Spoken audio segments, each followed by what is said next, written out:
샬롬 반갑습니다. 생명나눔교회 마이콜 목사입니다. 오늘부터는요, 여러분들과 함께 우리가 신앙생활을 하면서 믿음 생활을 하면서 우리가 바쁘고 분주한 삶 속에서 우리가 하나님의 은혜를 항상 기억하며 놓치지 않고 믿음으로 사는 것이 가장 어려운 것이 무언가, 가장 중요한 것이 무언가 고민을 하다가요, 하나님께서 주신 마음은요, 성구 암송에 대해서 마음을 주셨어요. 오늘부터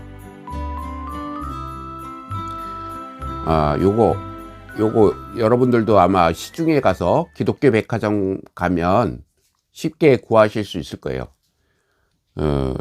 64구절 성경 암송입니다. 오늘부터 이 64구절을 저와 여러분이 함께 암송을 좀 해봤으면 좋겠어요. 암송의 유익은요, 뭐냐면 복음을 전하는데 유익하고요, 우리의 삶 속에서도 굉장히 유익하고요, 그리고 마지막으로 이단이 접근했을 때 성구를 암송하고 있으면요, 그 사람이 진짜인지 가짜인지 분별이 된답니다. 기도하고 이 시간 시작하도록 하겠습니다. 주님, 저희 속에 선함이 없음을 고백합니다. 정함이 없음을 고백합니다. 전적으로 패하며 전적으로 무능하고 전적으로 타락한 어쩔 수 없는 생수, 불완전한 피조물 고백합니다. 보여지고 들려지는 것, 밖의 것들에 집중하지 않길 원합니다. 육신의 정욕, 안목의 정욕, 이생의 자랑을 쫓아가지 않길 원합니다. 본통에 보이지 않는 하나님 아버지의 마음을 깨달아 알 수 있길 원합니다. 주님, 오늘부터 64구절 성구를 암송하기를 원합니다. 우리 한국교회 많은 성도들과 대다수의 많은 신학생과 목회자들이 많이 힘겨워하고 어려워하는 부분이 말씀을 암송하는 부분입니다. 하나님, 오늘부터 이 부족한 종 마이콜 목사와 이 유튜브 사역을 함께하는 모든 이들이 함께 도전하여 이 64구절을 모두가 한번 암송을 해보는, 그리고 하나님의 말씀을 우리의 심령 속에 깊이 있게 체득하는 시간이 될 수 있게 주여 도우시옵소서. 예수님의 이름으로 기도합니다. 아멘. 여러분은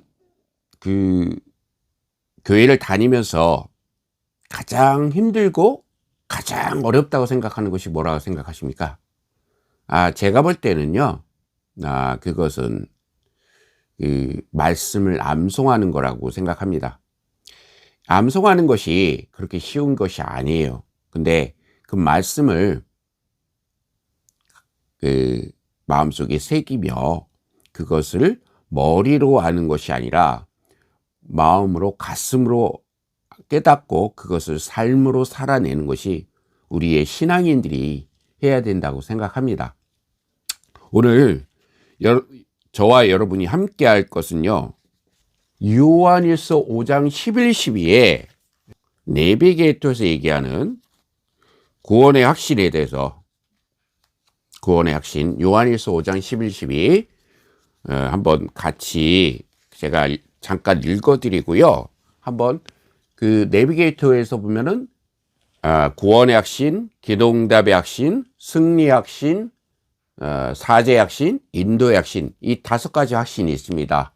이 5가지 확신을 기본적으로 암송을 하고, 그리고 여기 64구절 차례대로 나와 있는 거 하나하나씩 암송해 보도록 하겠습니다. 요한일서 5장 11, 12의 말씀은 뭐냐면요, 또 증거는 이것이니 하나님이 우리에게 영생을 주신 것과 이 생명이 그의 아들 안에 있는 그것이니라. 아들이 있는 자에게는 생명이 있고 하나님의 아들이 없는 자에게는 생명이 없느니라. 요한일서 5장 11, 12 그리스도인 확신.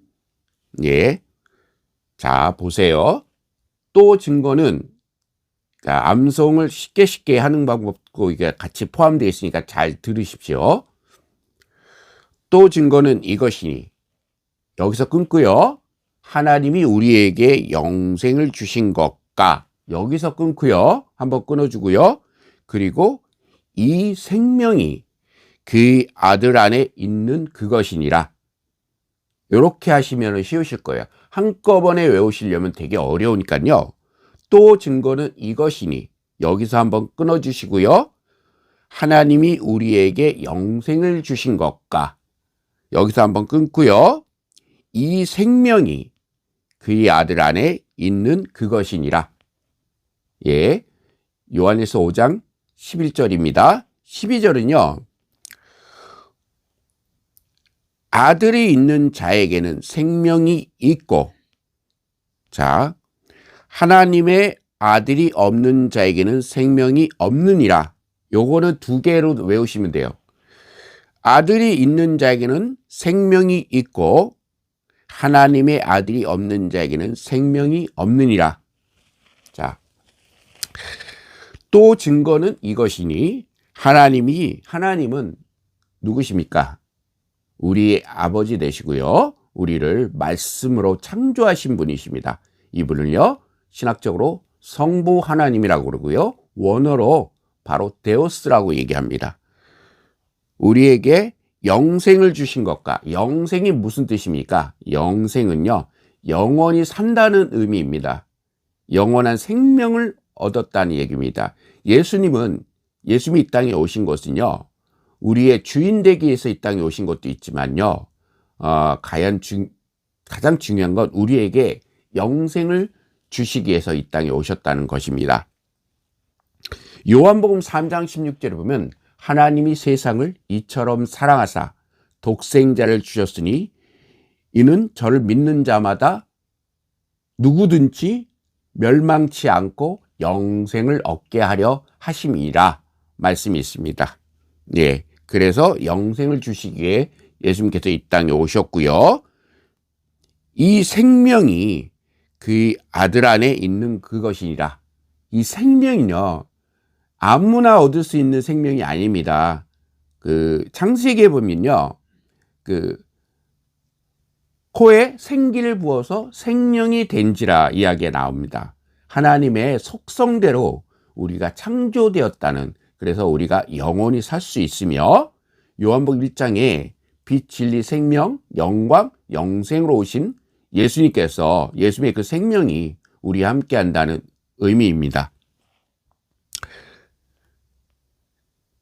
그의 아들 안에 있는 그것이니라. 그의 아들 안, 누구입니까? 바로 예수 그리스도입니다. 예수가요, 자기 백성을 저의 죄에서 구원할 자이며, 이게 마태복음 1장 21절에 나와 있고요. 그리스도라고 합니다. 그리스도는요, 기름 부음을 받는 자. 구약 시대에는 그 세 가지 직분을 기름을 부어서 세우는데요. 왕, 그리고 선지자, 그리고 제사장을 세울 때도 기름 부어 세웁니다. 그러나 우리 주님은 메시아로서 선지자, 왕, 제사장의 세 개의 직분을 가지고 계신 분이죠. 그것을 이야기하고 있습니다. 12절에 보면요, 아들이 있는 자에게는 생명이 있고 하나님의 아들이 없는 자에게는 생명이 없니라. 아들이 누구라고 그랬죠? 아들은요, 유일한 아들, 독생자 예수 그리스도, 원어로 보면 모노게네스, 유일한 아들, 하나만 가졌다. 오직 그 성령, 오직 그 말씀, 그 마음을 가졌다는 이야기입니다. 그래서 아들이 있는 자에게는 생명이 있고 하나님의 아들이 없는 자에게는 생명이 없니라. 여러분, 여러분들이 이제 가장 이제 말씀을 보시다가 이제 암송을 하지만 부속으로 얘기를 해드리면요. 성경은요, 대조적으로 표현합니다. 빛이 있으면 어둠이 있고요. 거짓이 있으면 진리가 있고요. 선이 있으면 악이 있습니다. 그러면 생명이 있으면 뭐가 있겠습니까? 죽음이 있죠. 사람이 한번 죽는 것은 정하신 것이요. 그의 심판이 있다고 히브리서 9장 27절에 말씀도 나와 있습니다. 앞으로 이렇게 쉽게 제가 해드리도록 하겠습니다. 여러분들이 기억해야 될 것은요. 성경이 이야기는 1189장인데 이것은요 뭐냐면 이 바깥의 이야기가 아니에요. 우리 마음 땅 가운데 심령 성전을 세워가는 것입니다. 기도하고 마치도록 하겠습니다. 주님, 모든 게 주님의 은혜임을 고백합니다. 마무리 찢기면서도 못하며 짐승의 배설만 못하고 날만도 못한 자임을 고백합니다. 주님, 정말 코로나 시대, 언택트 시대, 팬데믹 시대 아직도 힘겹고 어려운 시절을 통과하고 있습니다. 주님, 모든 게 주님의 은혜이며 자비임을 고백합니다. 하나님, 우리가 다시 우리 모두가 겸손으로 허리를 동이며 말씀에 검으로 무장을 해서 우리가 주님 앞에 믿음으로 살아가는 데 있어 부족함이 없게 주여 도우시옵소서. 항상 이 부족하고 연약한 유튜브 사역을 함께하는, 방송을 함께하는 모든 이들에게 하늘의 신령한 복과 땅의 기름진 축복이 만물에서 만물 충만케 하시는 주님의 계시형이 충만할 수 있게 도와주시고 아래로 걷던 것을 위로 걷는 하늘 행복으로 살아가는 작은 예수가 될 수 있게 주여 도우시옵소서. 한 방울을 받으면 한 방울 흘려보내는 그런 아름다운 생명의 역사가 모두에게 일어날 수 있게 들어주시옵소서. 2022년